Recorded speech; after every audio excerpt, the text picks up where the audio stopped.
I am One single slate only, Vasily.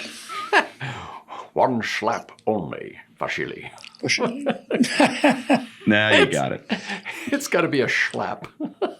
One slap only, Vasily. I am almost positive that I have enough battery in my audio recording device to get through this episode. It's touch and go right now. So. You know what the easiest impersonation to do is, Scotty? Me doing Sean Connery? No, the easiest one is Michael Caine, and all you have to do is say "my cocaine." Just say that. My cocaine. My cocaine. Michael Caine. I didn't Michael realize. Caine. You should have a Udemy course on how to do. That was probably much funnier in the 70s. Michael Caine. Michael Caine. Well, I mean, he made a big comeback with the Batman thing. Oh, yeah. He made a big. I was talking about when cocaine was really popular. Oh, okay. 80s, too, I suppose. Yeah. I was oblivious to cocaine. I've forgotten all the cocaine I ever did. Michael Caine. Stuff scares the crap out of me. Never touched it. I sometimes. Go ahead. Sorry. Go ahead. I've joked for years that I never tried cocaine, or I never tried golf for the same reason I never tried cocaine. I'm pretty sure I'd like it. I might like it too and much. I can't afford any more expensive hobbies. That's right. Well, I don't know if I ever mentioned this to you before. I went out because I had 3 friends who were pastors, and they were all going out to play golf. And they said, "Why don't you come along with us?" And I said, "Well, I don't play golf." And they're like, "Oh, just come along. You can drive the cart and just hang out with us." And I said, "Okay." So I got out there, and we got to like the 3rd green, and they said, "You want to take a shot from the tee here and just see what it's like?" And I said, "Okay, I'll give it a try." And so I stepped up and I hit the ball, and actually it went relatively straight, though probably not very far. And all 3 of them start talking to each other. They're going, "Did you see that natural swing? Look at that guy. I mean, this he guy's has got good." it." And I turned around and I said to the 3 pastors, I said, "Get away from me, you crack addicts." Remember, the first one's on the house, man. That's right. That's One swing. Come on. What could it hurt? So sometimes I wonder whether I actually may have done a huge amount of more drugs than I remember having done in my youth because I just can't remember it. Did it ever occur? That's a lot of drugs. I mean, David Bowie once said that he pretty much didn't remember the 1970s. So Yeah. Probably best. It really is. That's probably for the best, David. if any law enforcement authorities are observing this show right now, I assure you that the statute of limitations has fallen. It's down. Yes, it's been torn down. That's right. So this is like a kind of like a meeting. This is a meeting that you would have if you were in charge of something. That you didn't care much about. That's right.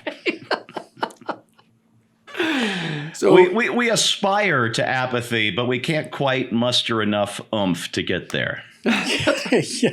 there was a Trying time. to raise our enthusiasm level to get to apathy. I aspire to apathy. There was a time when Steve and Bill and I were doing a show, and this part of it, where we just get together to talk about what we're going to do, was considered so insignificant that nobody even recorded it. No, we did it on the phone, like you Amish people. And Scott recorded it just so we could get some extra filler. And then the next thing you know, it goes on to be the most famous and popular show in all of internet history. The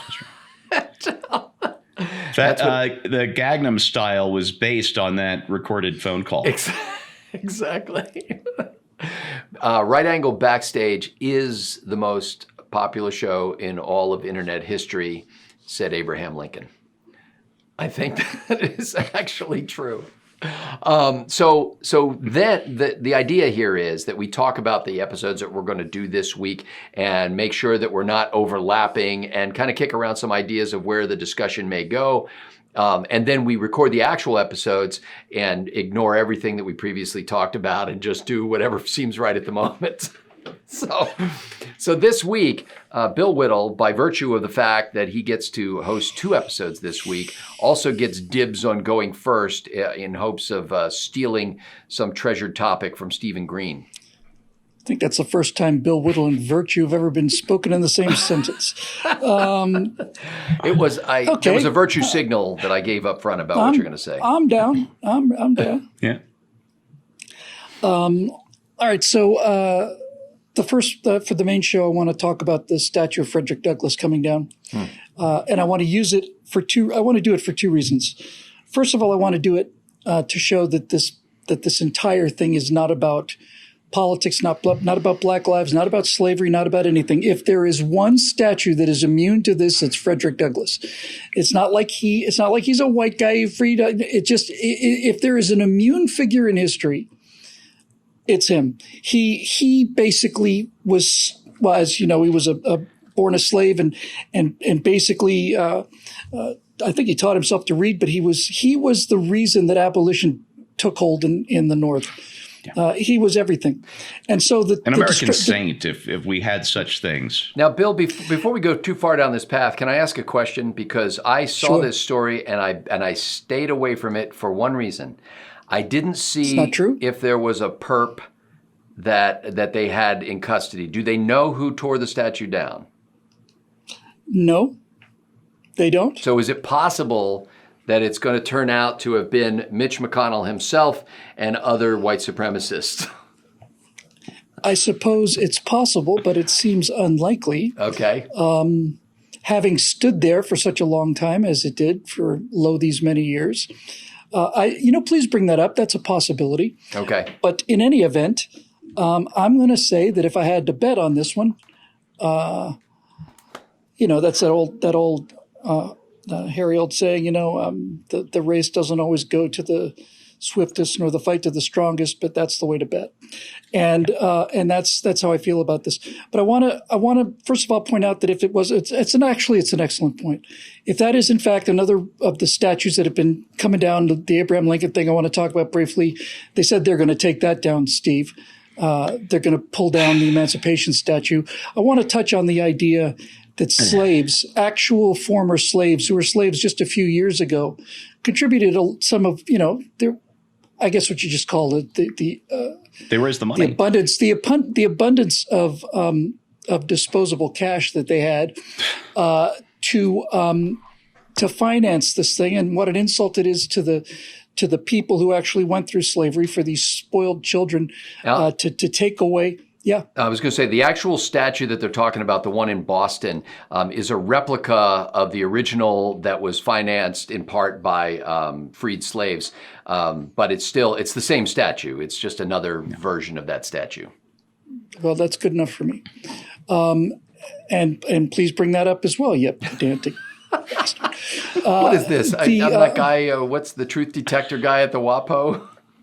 You're harshing my mellow. You can try to detect truth at the Washington Post, but good luck. Yeah, truth dies in darkness. I'm sorry. Go ahead. I want to talk about Frederick Douglass, and there are two reasons I want to talk about him. One is because some of his quotes. I mean, you set the stage for him, and then some of his quotes, like the Republican Party is the rock and soul of the black people, or something. I mean, it's just great. But the main thing I want to do at the end is read a quote by, of all people, W.E.B. Du Bois, who was kind of on what I think is the wrong side of the whole post-slavery thing. The idea of give it to the talented tenth and we'll disperse it. But he has a quote that I'm not going to read for you now because it's so moving and so wonderful. I will save it for the show, but I wanted to end with that. Lovely. So that'd be the first one. Okay. And then the second one I want to do is, I don't know, maybe we'll just call it American Pravda or something.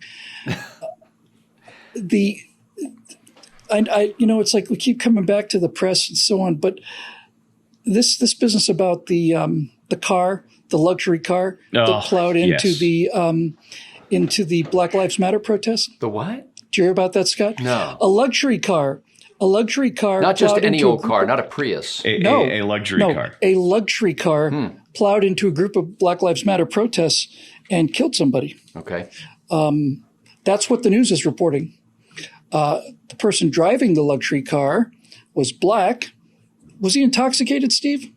You know what? Just I driving can't too fast. remember. I'll find it. Yeah, I'll find it. I need to read the whole story. I saw the quick hit on it. I think at Instapunt this morning. And Yeah, I'll go look at it again. I shook my head at the phrasing, but I was so busy writing a column for PJ that I didn't actually No worries. click the link and read it. I'll check it out real quick. But Scott, maybe you could bring up the Texas hospitals at capacity. That whole thing. It's like it's the whole point of like bias and so on is that's a 15-year-old story. We're dealing now with like the kind of propaganda that that the Stalin show trials put out. These running dog capitalists, rabid mongrels. Well, it's like it is. And I think the thing that bears mentioning is what would the country look like without that? I mean, if you didn't report so-called stories by saying a luxury car plowed into a group of Black Lives Matter protesters and killed one of them, as opposed to saying a black driver of a car accidentally ran over some people who were blocking a freeway, they're kind of different outcomes. They tell you a little bit of a different picture of what's actually going on in the country. And I remember the thing that was so outrageous about this particular one, the reason I wanted to use it as an example, is it's clear that when they wrote the story, they said, okay, we got some good news and some bad news. The good news is somebody's driven a car into a crowd of Black Lives Matter protesters and killed one of them. That's great. The good news? That's the good news. Yes, the good news is that the racists are on the counterattack and they're gunning down people. It's practically another Charlotte. That's the good news. The bad news is that the driver was black. Oh man, yeah, he was black and he may have been driving out of control. Oh God, what are we going to do with that? What are we going to say? How are we going to handle that? What was he driving? He was driving a luxury car. Oh, guess who also drives luxury cars? Wait, let me guess. Is it white people? That's right. Oh, I knew it. So is there some manufacturer liability in this situation? You mean on the part of the reporting company? No, I'm saying the manufacturer of the luxury car. They are the manufacturer. The reporter, the newspaper is the manufacturer of the luxury car. Of this story. Yeah. No, of the story. Okay. No, I'm just saying, like, do they think? No, where are they going to go with this? Are they going to say, well, Cadillac or Jaguar or whoever it was? No, Jaguar. No, it is the best way they could frame the story without saying that the driver was black. They had to find some way to impart the fact that it was not to impart the fact to give you the impression that it was a racist white driver. They had to think of language that would let you believe it was a racist white driver. And so they came up with a luxury sedan. And this is the idea of lying by telling the truth, They're kind of saving you the time of reading the story. You don't have to because you just saw the headline. Right. And I'll bet you it's not in I don't know whether it's in the headline. I'll do a little looking up on it myself. But I mean, to me, these people they are the enemy. They're not just the enemies of freedom or the enemies of conservatives. Examples like that, and they are legion, are examples of they are enemies of the truth. They are enemies of democracy. They're enemies of the idea of self-governance. They're enemies of conscience. They're just horrible, awful, lying bastards. And I just think that every time you find an example that is that egregious, you need to wave it around. Yeah. To give you an idea of how deep the rot is, there's a big deal on Twitter today. This teacher named Brittany Marshall, a teacher, scholar, social justice change agent, and according to this report, apparently studying for a PhD at Rutgers. That's on the resume, social justice change leader? Yeah. Tweeted a couple of days ago in reply to something else before protecting her Twitter account. The idea of 2 + 2 = 4 is cultural because of Western imperialism / colonialism. We think of it as the only way of knowing. That's not just an enemy of truth. That's an enemy of reality.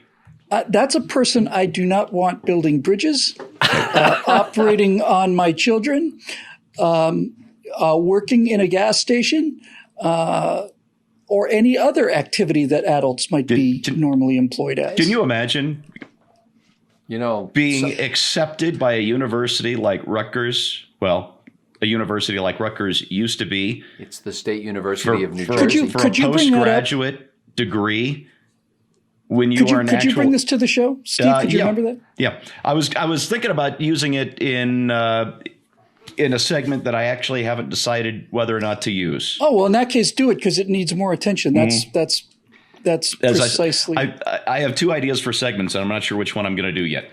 Well, I like that very much. I saw a headline and on these idea of these headlines that you just see for a moment, you think you understand the story. I saw a headline, I believe it was in the New York Times, and I'm pretty close here. I'm paraphrasing, but I'm pretty close. The headline was Amy Cooper charged for calling 911 on Blackbird watcher in Central Park. And I just thought, first of all, how many blackbirds are in Central Park? And there's like a subdomain of bird watchers who are watching blackbirds. I literally had never heard the story before. I had no idea that it was this woman. What does this have to do with anything? It has to do with the fact that these headlines, like you see the headline briefly and you think you know the story, but actually it turns out it was a black man who's a well-known bird watcher, and this woman panicked because there was a black man in Central Park and she called the police. But nothing to do with blackbirds. Actually, Central Park should be canceled because if I remember correctly, they tore down a black community in order to make way for Central Park. Thank you, Robert. What's his name? What was that guy's name? Yeah, the Central Park is racist to its very foundation and needs to be bulldozed to make way for some kind of public space, I suppose. Go ahead, Bill. Sorry. It is a public space.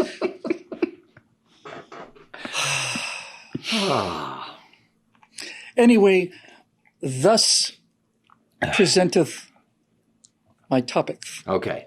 So lovely. So, and we just need to make sure that we don't have any perps in custody already on the Frederick Douglass thing, and leave open the possibility that that it may be unlike what we think it is.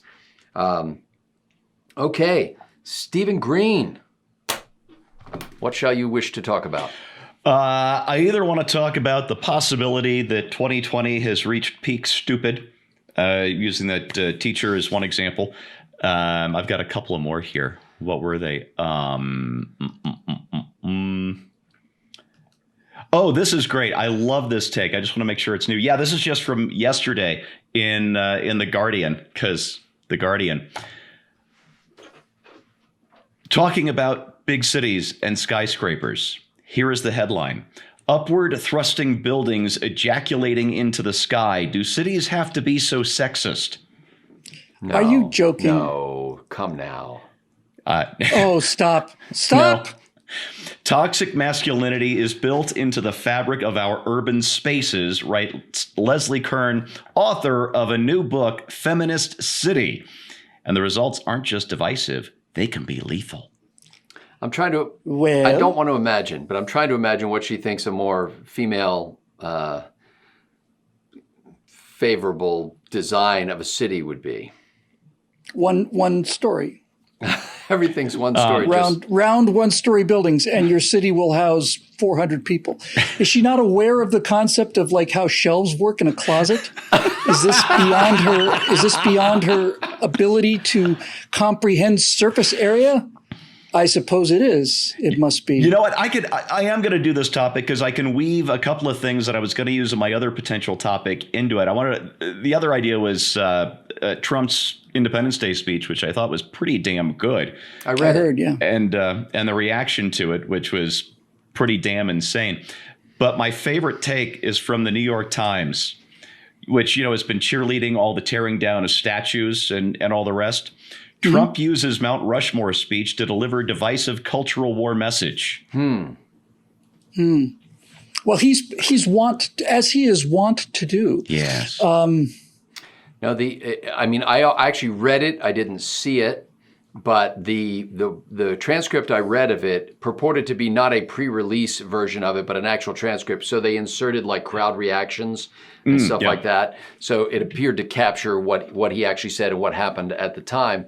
And I kept looking for the horrible thing that I had heard. Where's the horrible was thing in there? coming up? And I think to me the headline would be Trump sticks to teleprompter in speech written by very good writer. That would be fair. That's why it's not in the news. That should be what it says. Oh, yeah. I mean, So his which one? public speaking is not to my personal taste, but it can certainly be effective. That said, he's given a couple of really good speeches as president. His inauguration speech was quite good. His last State of the Union, I thought, was quite good. And this Independence Day speech, it kind of knocked me out.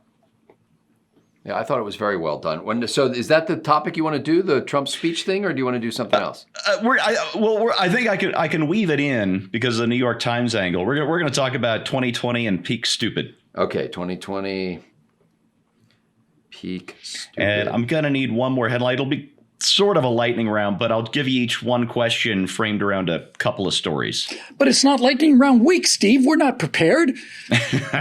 Psychologically. I spent all week preparing. You swine. It takes me 2 weeks to build up to the next lightning round.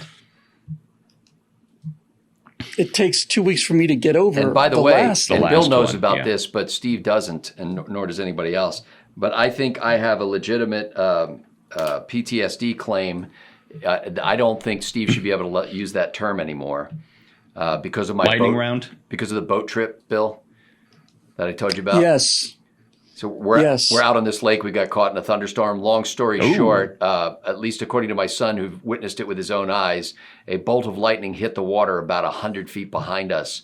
Wow. All I can tell you With his own eyes. all I can tell you is I have never heard lightning sound like that, or thunder, or whatever you call the audio version of this lightning strike was different than any one I've ever heard in my life. Yeah. It's more like an electric arc kind of a...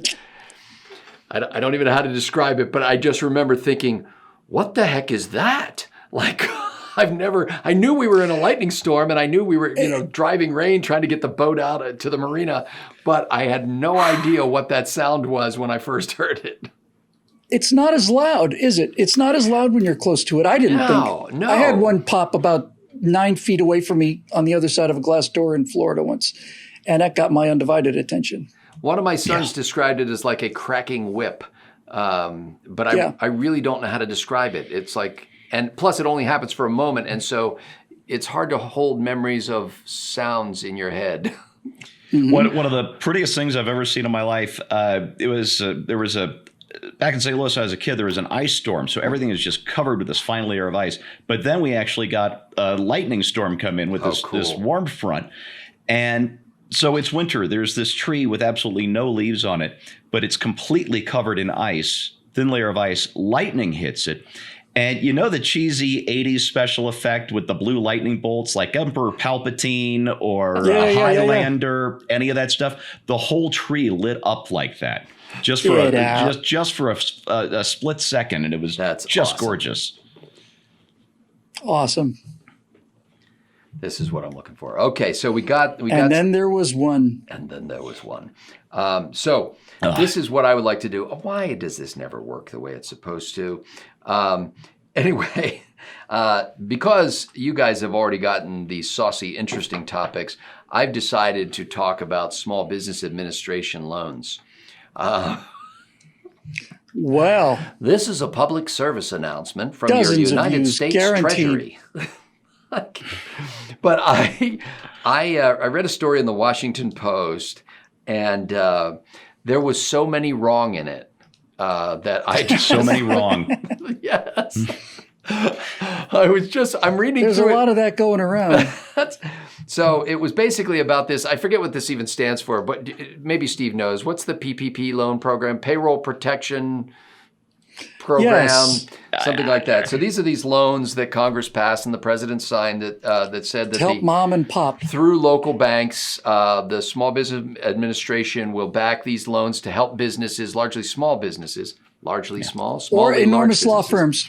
Or enormous law firms. And so both sides of the political aisle are now publicizing, because through a Freedom of Information request, they've put out the list of organizations that received at least $150,000 from this loan fund. Okay, and so on Fox, .com, FoxNews.com, or whatever, you're seeing stories about some law firm that Joe Biden started and Nancy Pelosi's husband. And then if you read the left wing stuff, the Washington Post article, what struck me is they quoted mentioned several Republican politicians who had received, or their families' businesses had received, these loans. Apparently not a single Democrat politician, though. If you're to read the Washington Post, no mention of any Democrat politicians connected to that. Oddly enough, no newspapers either. Apparently not a single newspaper in the country, despite, I don't know, several 100,000 of these loans that were distributed. But anyway, it was just the coverage of this struck me in so many different ways. First of all, the bias of they only talked about Republican politicians. They didn't mention whether any journalism organizations. I know Axios.com initially took one of the loans and then very publicly said that they were giving it back because it didn't look good. But I'm sure not every newspaper or news organization gave it back. The other thing is focused on big companies. Like, big companies shouldn't have taken these loans. And I was thinking, well, first of all, two things. Number one, who employs more people, little companies or big companies? Typically, big companies have more employees, and so you would think that if you want to make sure that the end result is supposed to be people keep their jobs or people get compensated who are temporarily out of work. So that's a problem that they have, because just big companies are getting these.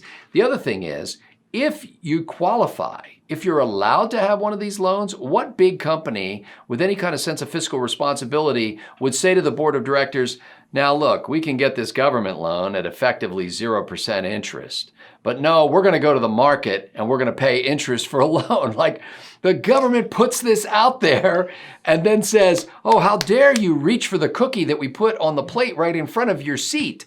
So... Yeah. I'm with you. But at the same, did you not hear the story about the law firm that the Democrats have put together for, not all Democrats, obviously, but some leading Democrats put together. What a Al Gore's legal team, I believe. Yeah, for Harvey Weinstein. And they took, it's a gigantic law firm with like $400 million in revenue, and they took like $3 million for, of payroll protection. The entire idea is, for those of you who may not be able to understand these things, is that it is supposed to be for companies that don't have the reserves to be able to weather this kind of storm. So guess who else took the money? Media Matters. Did they? Yeah. See, the way I look at it is, it never should have happened in the first place. But since it happened, any company that wants to and qualifies should be able to apply for it. Sure. So if they had some sort of guidelines where they were going to weed those people out and say, no, we're not going to give it to a big company, we're not going to give it to a law firm, we're not going to, but they didn't have those kind of guidelines. And our representatives, in Congress and the president approved it. Well, it's a lot like campaign finance. It's not what they get away with that's so disgusting. It's what's allowed that's so disgusting. Yes. But that said, as private citizens, we are free to look at Media Matters, who do nothing but criticize the response to this economic catastrophe, who then go and take the money, which is one of the responses to the economic catastrophe, and go, hey, you're a big fat hypocrite, and we're going to point at you and call you a hypocrite because you're a hypocrite. Now, so we've got two different issues here. Yeah, but if Media Matters had staked out some sort of position where they said that no business should ever take government funds or stuff like that, is that what they said? They said the government should not help businesses? I don't know. I don't follow Media Matters. Well, I think the point is, if you're going to criticize the Trump administration's reaction to this whole thing, and then you accept the largesse, which was Trump's reaction to the whole thing, you're a big fat hypocrite. It was a bipartisan reaction to the whole thing. Big fat hypocrite is right. Well, and the other thing is Planned Parenthood, some 43 Planned Parenthood locations took some $600 million in this loan money. A bunch of GOP lawmakers, about 127 of them, got upset about it, demanded a probe of that. And the SBA, the Small Business Administration, actually demanded the money back. Now, it's not clear whether they got the money back from Planned Parenthood or not. But to me, the whole giant cluster fiddle here is that when government gets into the business of trying to solve a problem by redistributing money in places where it thinks it's appropriate, it's impossible for them to manage this well. And these and the main headline of the Washington Post was talking about how some 90,000 businesses were able to get these loans without a statement that they were going to preserve any jobs, the whole idea behind the program. They either left the space blank, about 45,000 of them left the space blank, and another 40-some thousand of them wrote zero in how many jobs would be preserved. You got to give them credit for writing that. And so you look at that and you go, well, okay, whose fault is that? A, apparently it was designed that way. You could do that. B, it was the banks who issued the loans, not these small businesses. You can't blame the small business who writes zero or leaves the question blank and gets the loan. Are you criticizing the business for that? Well, a bank doesn't care if you save jobs. A bank doesn't care what you do as long as you repay the loan. And the bank's backed up. He's guaranteed repayment because it's the federal government that's going to repay so it. Anyway, send the money out the door. They don't give a damn. When it was, I got an email from our bank. And what they said was that it's a loan, fill in the amount, and if you spend it on rent or salaries, it'll be forgiven. And that is a tempting offer, which I did not take. Well, but whatever it is, the parameters, you can't blame businesses for taking a loan that's made available to them. You can't blame them for getting a more favorable interest rate. You can't blame a bank officer from strengthening his relationship with local customers by distributing money that he knows he's not going to lose. You know, there are just so many reasons. Oh, and the other thing was what was the criticism? Oh, defense contractors. Some defense contractors took this money. Well, at least there's a constitutional way to spend money. Right? Well, actually, Scott, I'm going to take issue with you on the constitutional part. I think there is a serious takings clause issue involved in this, because if the government tells you you can't open your business, if the government tells you you can't go to your job, they have taken from you. Precisely. Yeah, and I don't think the government should have handed out the money, but I also don't think the government should have made the decision. Well, then they can't tell us to stay home either. Which is the next words out of my mouth. Yeah. I don't think I think that some businesses may have made a wise decision to say, you know what, there's no way we can conduct ourselves safely in this kind of atmosphere, and if they want to do that, that's fine. But for the government to mandate that you shut your business down, and then also, expect you to pay your taxes, and and want don't want to see the job numbers go down because of this crisis. In any case, I just think it's a huge demonstration of why government just can't do this well. And the idea that the Washington Post is pointing a bigger show. The idea that the Washington Post is pointing out that there's this is the icing on the cake. The Washington Post is pointing out that there's corruption and waste in a government handout program. Really? When did that become a news topic? Well, about 3 years ago. I remember they praised Joe Biden when he was director of the stimulus program. Shovel ready. Yeah, because Joe said, he practically bragged, a lot of this money is going to get wasted, but we just got to get it out the door in a hurry. And that makes sense. And of course, not one stimulus dollar went out from Washington until we were already in a recovery. But that wasn't the point. The point was to get the money out to favored constituencies. That almost sounds like a hypocritical thing to say or do. Imagine that. Anyway, so that's... By the way, I'm sorry. Go ahead. No, after you. No. I was just going to say, this is the first thoughts I had during the pandemic, and then I went through a whole thing. Oh, wow, this is serious. Did all the Chronosphere lounges. And now I'm back to this point where I started from, which is, why don't we just all go out there and take our casualties like a man? You know what I mean? We just go out there. I'm really serious. It's like, I'm so sick of this. I am so sick of this giant lie about, there's 2 weeks to bend the curve. Or maybe perhaps, depending, a year. If About 2-3 days before the shutdown order came, I had to take my older son to the doctor's office. Turns out he had bronchitis, but he'd had this cough for a couple of weeks and it just wasn't going away. So I get him into the doctor's office and the cough was serious enough and COVID-19 was well known enough now that she actually wanted to get a chest x-ray of him, and it turned out it was just fine. It's just bronchitis. And like 3 days after I finally get him to the doctor, it's totally cleared up, because of course it was. But I'll never forget my doctor telling me, I'm just kind of hoping I catch it. The company says they'll give me 2 weeks off. I'm not in a risk group. I'll be fine. I feel the same way. I really do. It's like, I just feel the same way. Yeah. And who knows? So many tens of millions have had it and been totally asymptomatic. Right. We may have already had it. That's exactly right.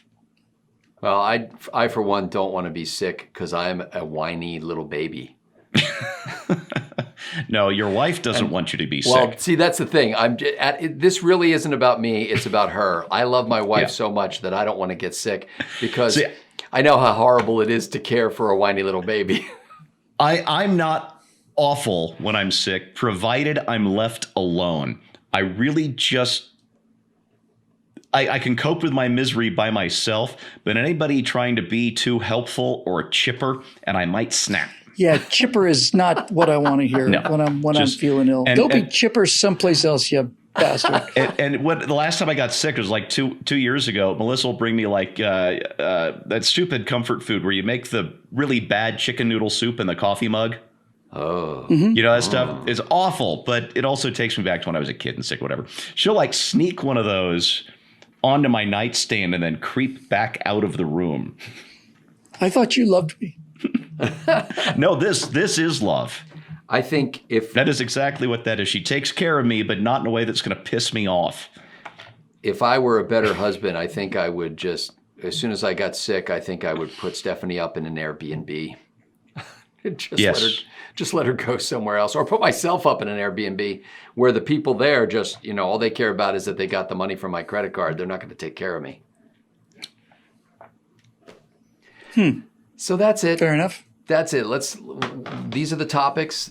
We can't do any better than this. I hope. No, I'm sorry to say. I mean, possibly if we tried, but again, I'm trying to get up to the level of apathy. It comes to the whole, it's the effort thing. That's the part I have the problem with. I think we're giving it the old college try, which, as I recall my college years, power split ring. This is an accurate assessment of what we're giving it right now. I'm going for the middle school meh.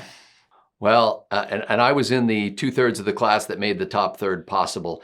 We're going to have to get going now because I see, and you can't Bill's see locked this. Up. Yeah, you can't see this, but Bill's video locked up. So if he's smart, he's still staring at the camera and making faces as if he's listening to us, even though the show is over as far as he's concerned. So for Bill Whittle and Stephen wrap this Green, baby up. I'm Scott Ott. Thanks to the members at BillWhittle.com for making this possible. And I am wrapping it up.